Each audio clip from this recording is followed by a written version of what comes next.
आप जानकर हैरान रह जाओगे कि जिन लोगों का गोल ब्लैडर निकलता है वो किस फेज से अपनी ज़िंदगी को निकालते हैं। कुछ लोगों के साथ ये होता है कि गोल ब्लैडर निकलने के बाद उनको चेस्ट पेन तक होने लग जाता है और वो बार बार ये सोचते हैं कि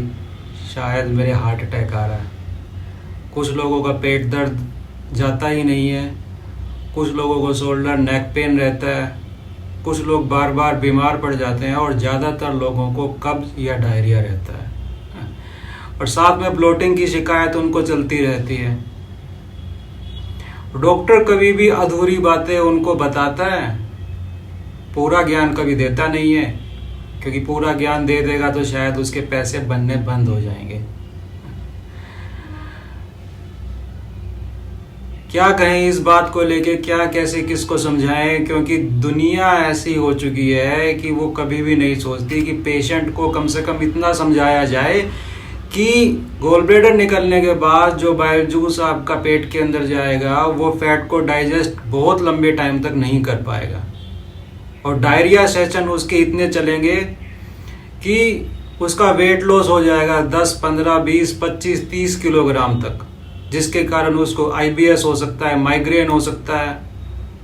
तरह तरह के बॉडी पार्ट में अलग अलग बीमारियां जा सकती है और साथ में vitamin A, D, E, K, साथ में vitamin A, D, E, K जो बहुत ज़रूरी है बॉडी के लिए, वो भी बॉडी एक्सेप्ट नहीं कर पाएगी फूड के साथ। ये तो भूल जाओ कि आप बाहर का कुछ ऑयली फ्राइड खा सकते हो कुछ सालों तक, कुछ पेशेंट खा सकते हैं, लेकिन 99% पेशेंट ऐसे रहते हैं जो बहुत ज़्यादा प्रॉब्लम अपनी लाइफ में फेस करते हैं।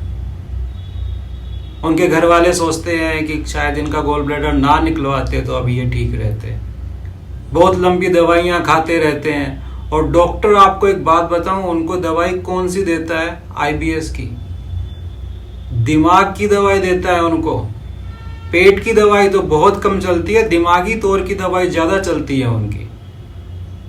क्योंकि डॉक्टर को ये लगता है कि इसका गोल ब्लैडर निकले तो बहुत लंबा टाइम हो चुका है और ये वहम पाल चुका है अपने माइंड में कि ये ठीक नहीं हो पाएगा, इसका बॉडी वेट डाउन जा रहा है,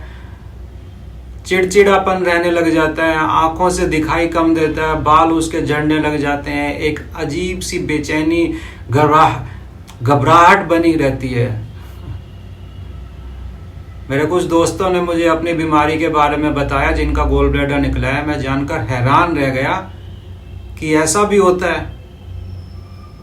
कि वो कई कई दिनों तक रात को सो नहीं पाते हैं।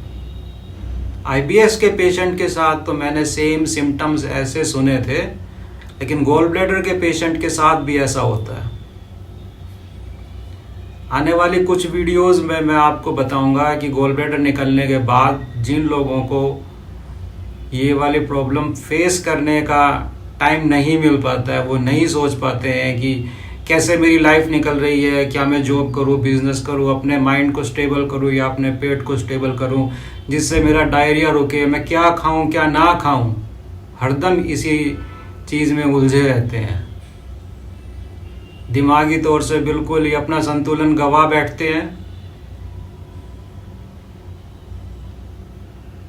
कुछ पेशेंट को तो ऐसा होता है कि रात को नींद के साथ साथ उनको डायरिया भी बेड पे होने लग जाता है, लूज मोशन उनको बेड पे होते हैं, वो अपना लूज मोशन रोक नहीं पाते हैं।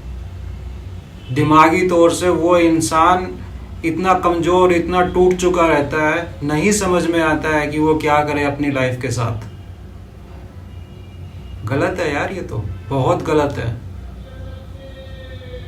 आने वाली कुछ वीडियोस में मैं आपको समझाऊंगा कि आप क्या खाओ, क्या पियो, क्या ना खाओ, आपका लाइफ रूटीन कैसा रहे, या आप कैसे अपनी लाइफ को अपने तरीके से जियो जिससे आप खुश रह सको और साथ ही साथ बिना गोल ब्लैडर के आपकी लाइफ अच्छे से निकल सके।